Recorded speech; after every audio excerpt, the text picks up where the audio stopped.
God is omnipresent. And God is in each and every person, place, and thing, and all the space in between. God's omnipresence is limited by nothing.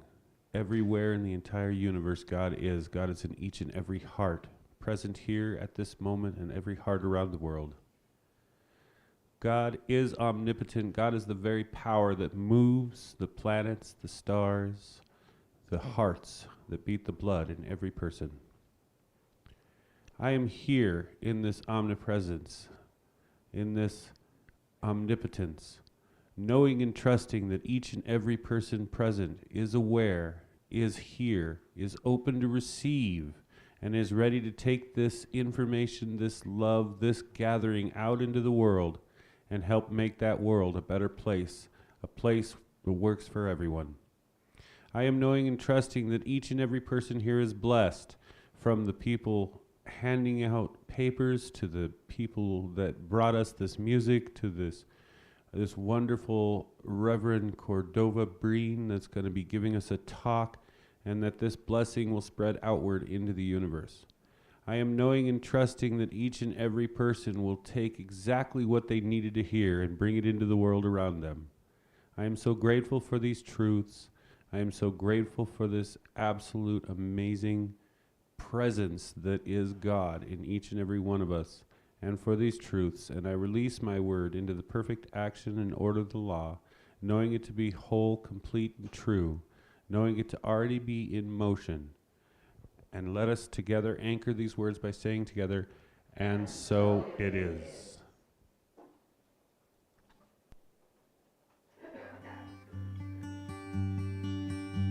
At Center for Spiritual Living Beaumont, we believe in spiritual living. Above all else, it is a philosophy that teaches us how to think and not what to think. We invite everyone to practice this philosophy by living in principle. We believe that God is all there is, and each person's relationship to God is a personal one. Every person, place, and thing, and all the space in between is not only an expression of God, but God itself. All love, peace, and beauty that is God exists within each person right now. Together we are all connected as one.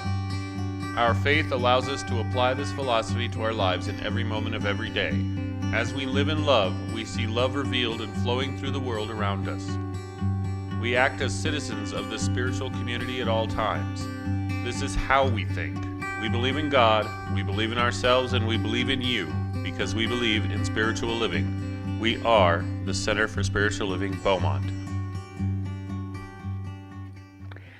And I'd like to welcome once again our guest minister, Marianne, Reverend Marianne Cordova-Breen, and she'll be giving us the message from the theme from CSL organization, which is Living Everyday Wonder and Play. So today's title is I'll Rest When I'm Dead.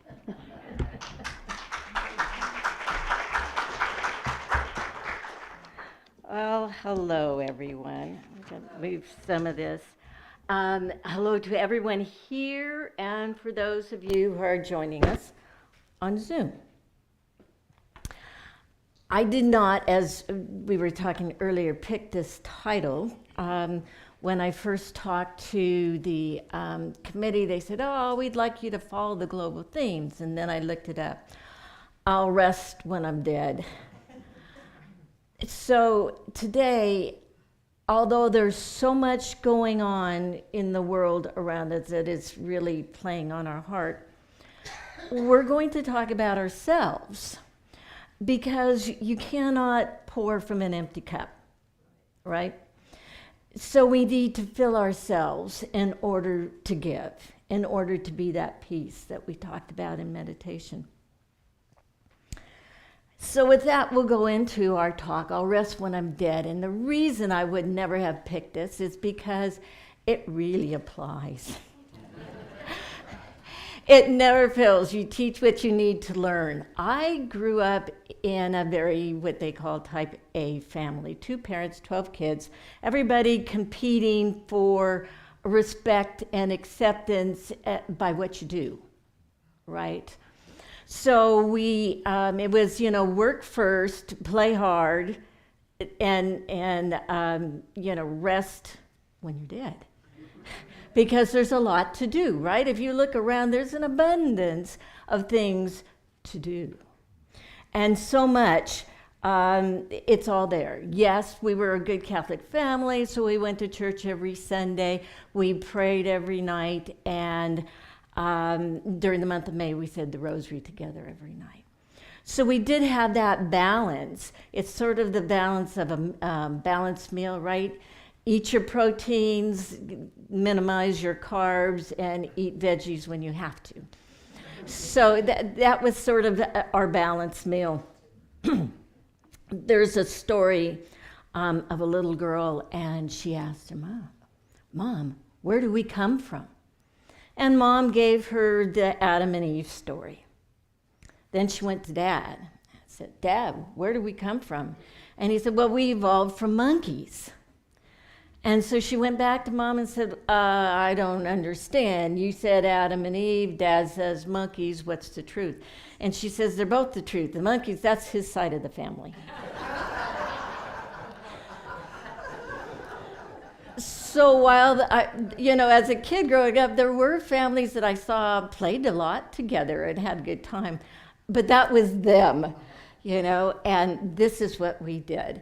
And it did produce a lot of successful people. I have many siblings that are very successful. However, it didn't produce us necessarily very nice people. So our outlaws are saints. Our outlaws, we call them outlaws, they're in-laws. Our in-laws are saints in order to get along with us. So why do I share all this with you is because we're talking about balance in life. And as I was saying, you cannot give from an empty cup. So, how do we keep our life balanced? Well, we know we have to balance life with activities that are physical, mental, and spiritual, right? But within each one of those categories, we also need a balance. If you look at the internet, you can find a balance of physical, mental, and spiritual, but the physical tells us what pills to take, what exercise to do, all of these activities that are just more work physically. Mentally, it gives us now we have online bookstores, right? And online classes for our mental, a lot more work. So if you can't physically get to someplace to give you work, all you have to do is sit down in front of your computer and you can generate work, right? Generate lots of things to do. Now, online spiritually, they do give us some meditation, so that's, at least we're moving into the right direction. But one thing the internet doesn't tell us, it doesn't tell us why we need to take a break, why we need a rest. Well, let's start with the spiritual aspect. Why do we need spiritual rest? Well, we know in science of mind that spirit is first cause, right? First cause meaning in the world of cause and effect, it's the first one. It's the beginning of it all. And within our own spirit, within our own consciousness, we know that we create what we demonstrate, right?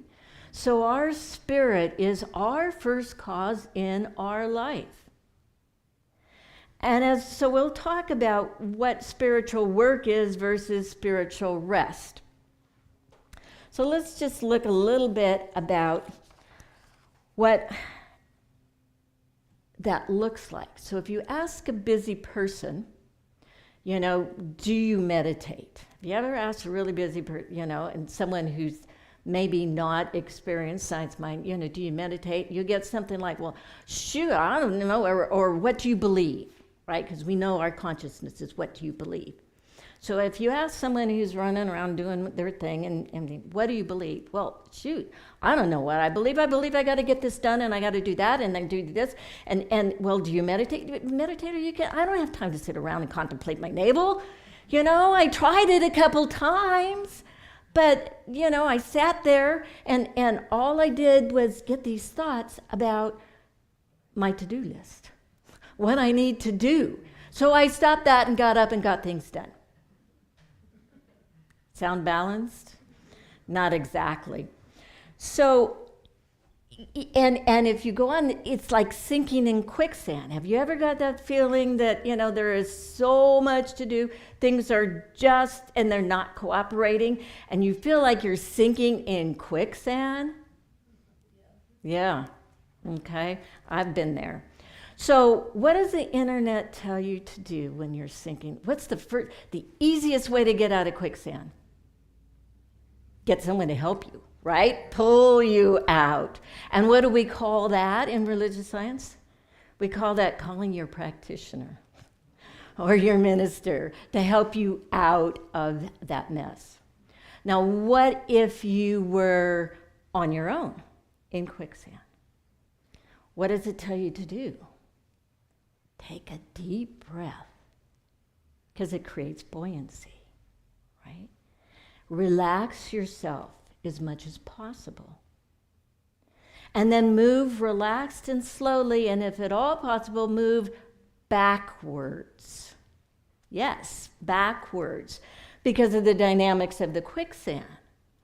Now, if you look from a spiritual point of view in religious science, what does that do? We take a deep breath in, we relax ourselves, and we back up to get a bigger picture.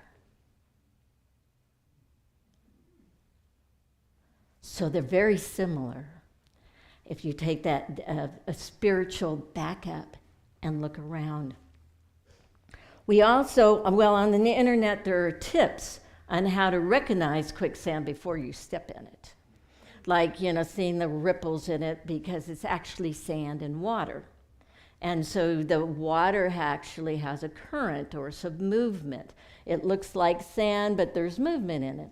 What are our tips in order to avoid sinking in the quicksand of life? Well, we have spiritual practices, right?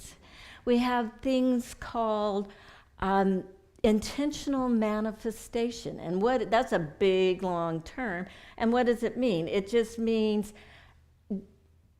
making our choices, making our decisions, deciding on our beliefs from the inside out, deciding from a place of consciousness, from a place of heart and soul, rather than in a frenzy response to external stimulation.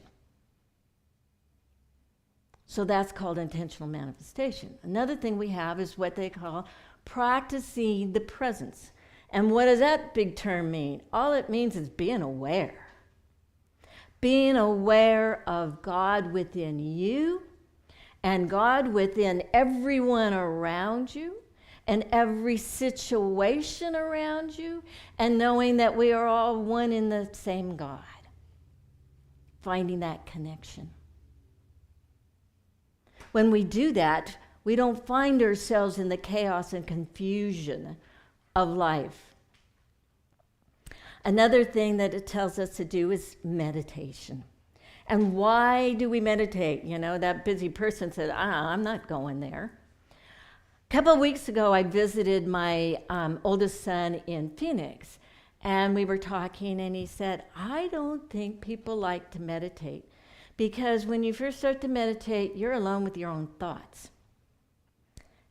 And people don't like their own thoughts, much less themselves.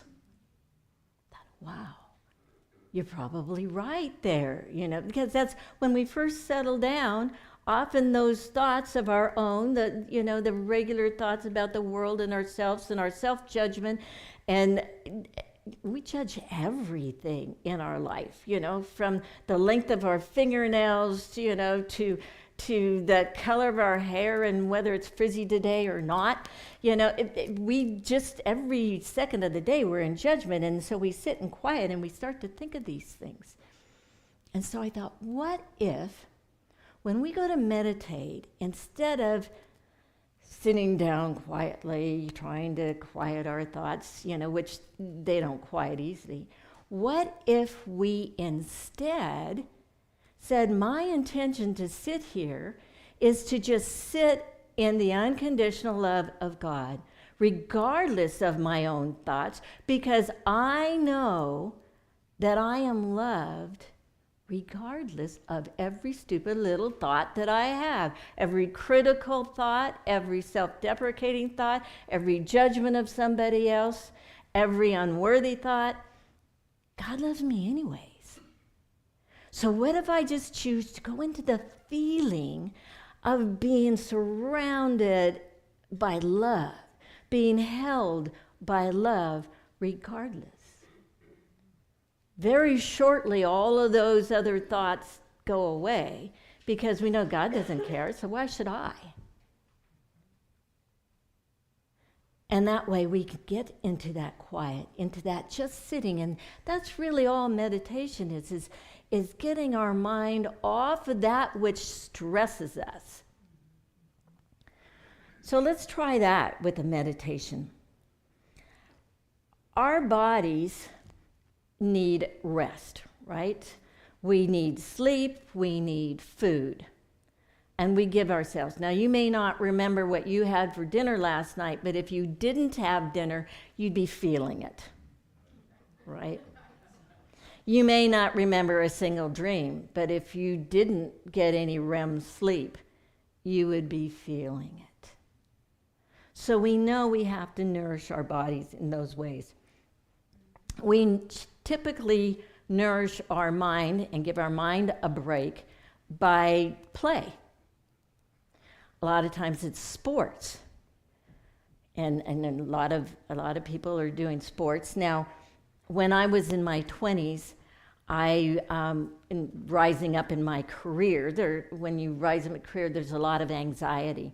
So I used to like to go boat camping, because when you go boat camping, you have to pack everything you can possibly think of in that boat in such a way that it's not going to get wet when you dump that boat in the water, right, and seal it all off. So everything you can think of in there, packed tight, sealed off. Then you drive, hours and hours to where you're going to be. You'd probably sleep in the car overnight because it's midnight by the time you get there because you've left after work. And then in the morning, you dump this thing in the water and you go around looking for the perfect campsite, one with an outhouse.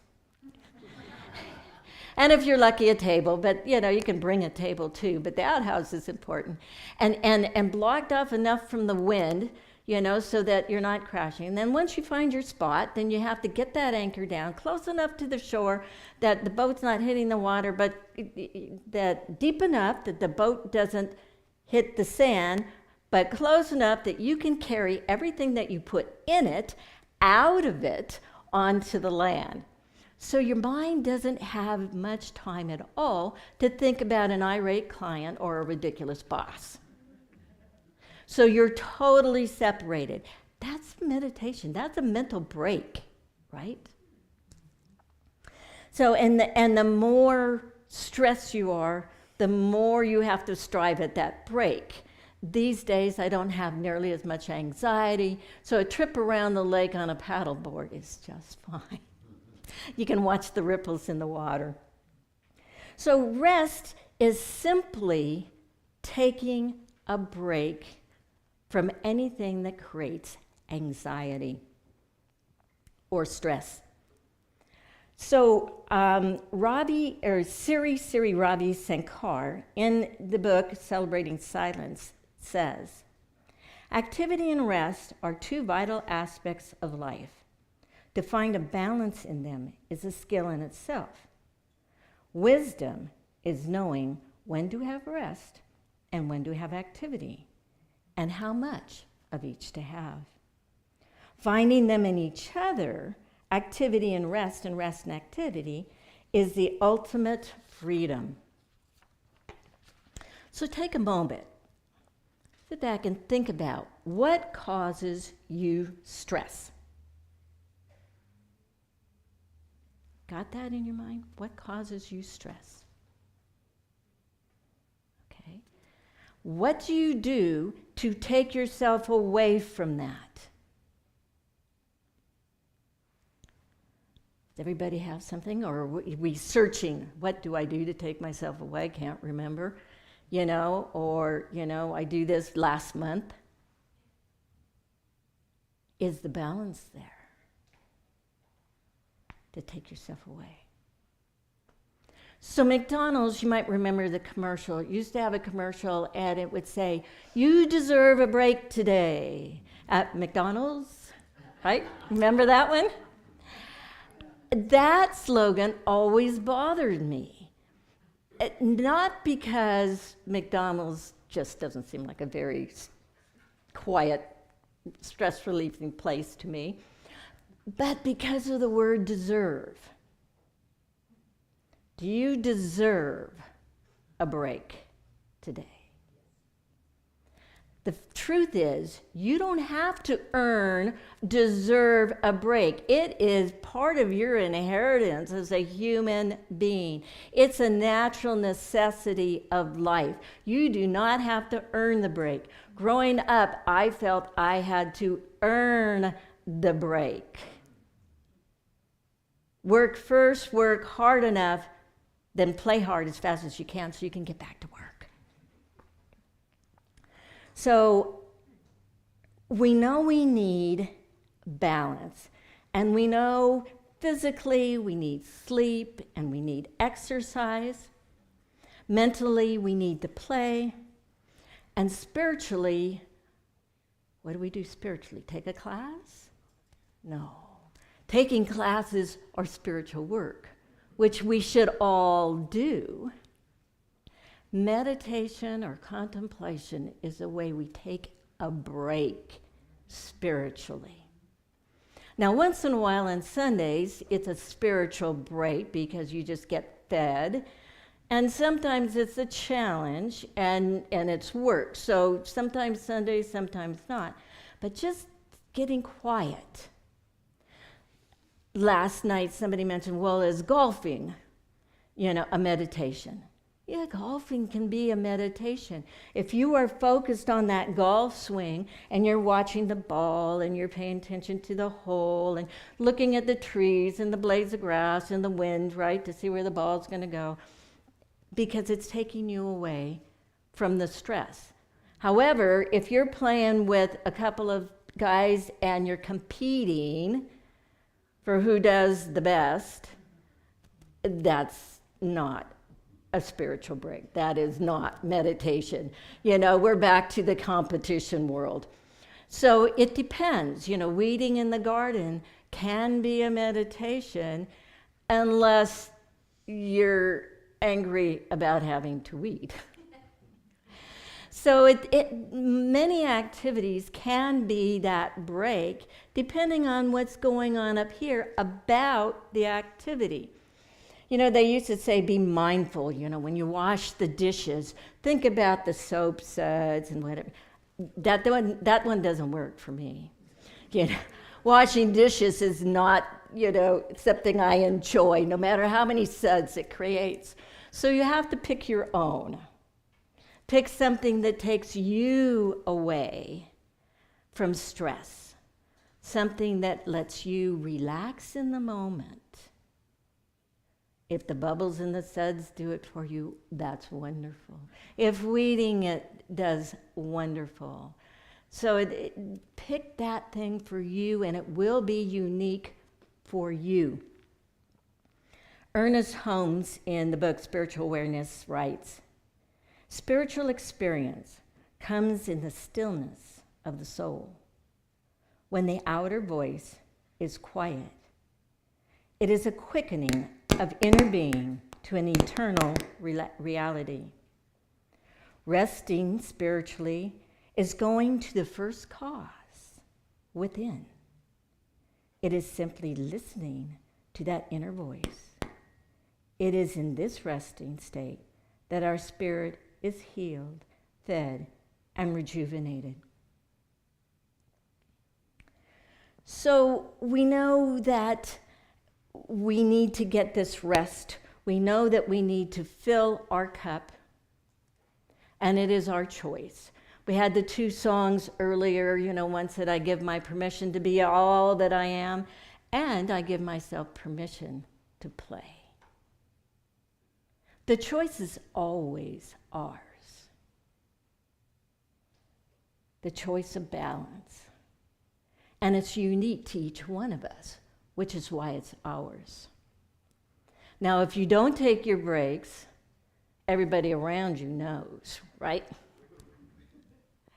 So we might as well do that, practicing the presence, being aware of ourselves and whether we feel at peace. Because what comes first, and this is my final point in this, do we rest after? Now, I learned in my 20s, again, I think when I was in my 20s, I was a land use planner.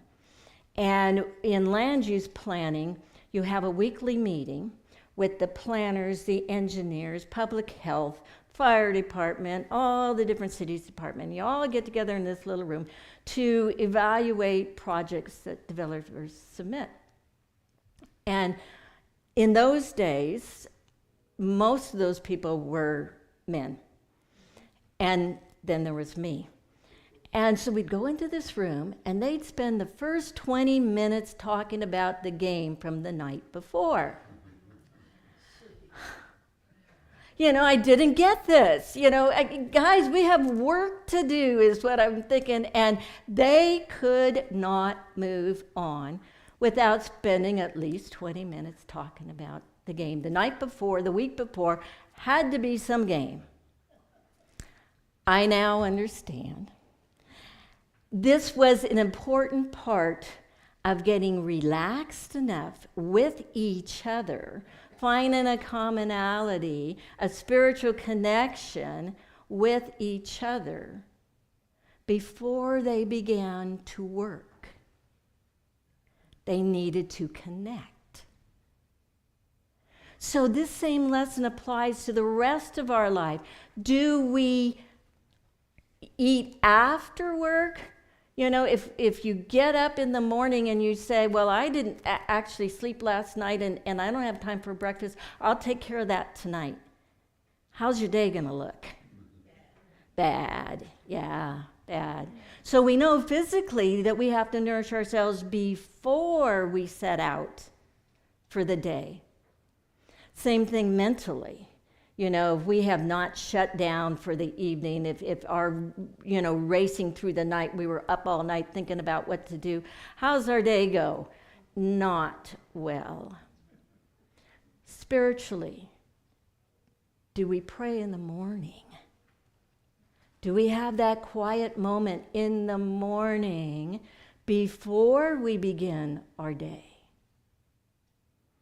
I have an acronym for the word peace, prayer expressing as conscious experience. So if you do those first 2 steps of treatment in the morning, recognizing God, uniting with that, uniting with all that God is, and then turn your day into that 3rd step, the affirmation of what you just did, and then wait till the night to do your gratification and let it go before you sleep.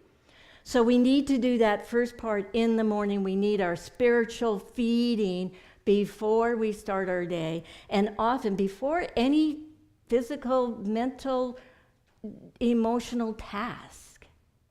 Once in a while, before you pick up that phone to have a difficult conversation, it would be good to do an affirmation. Or just, 10-second little meditation. God is my source and supply. All is well. Here I go. So we need to do that first.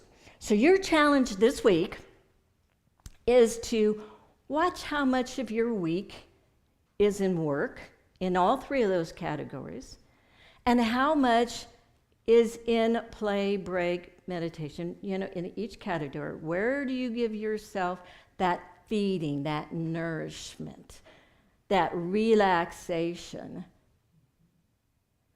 So write it down as you go through the week. If you have a to-do list, if you do a to-do list like I do, put it at the top before, and the to-do list on the bottom. Put, my spiritual focus for today is, my self-nourishment is, and make sure you've covered all 3 categories before you start the day. Okay. So that's your assignment for the week. And I hope you enjoy it, and I hope you learn about yourself from it and find greater peace. Because that rest, that particularly spiritual rest, is the energy of our life. It's what keeps us going in a way that is beneficial to ourselves and the world. So let's take this into a prayer.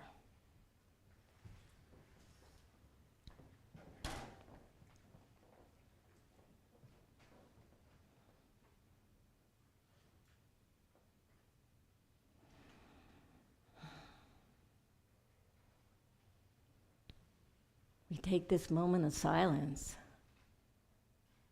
to be in that silence and to find comfort in it.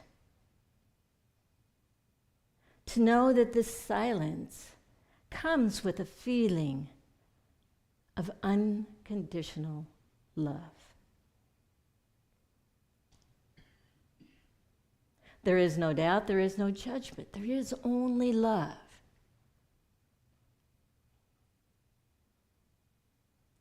And we know that this unconditional love is God itself. And because it is God itself loving us unconditionally, we truly love ourselves unconditionally, because if God does, how can we not? So we sit in this love of silence, knowing that as we move forward out of it, all will be well, very good, because God is good, and God is all, and love is all. We find comfort in it. We find courage in it. We take this comfort, this courage, this permission to give ourselves all that we are and all the rest that we enjoy. We nourish ourselves because it is God to do so. We give thanks for this time, for this knowing. We give thanks for ourselves and bless ourselves. For as we do so, we bless each other. And so it is.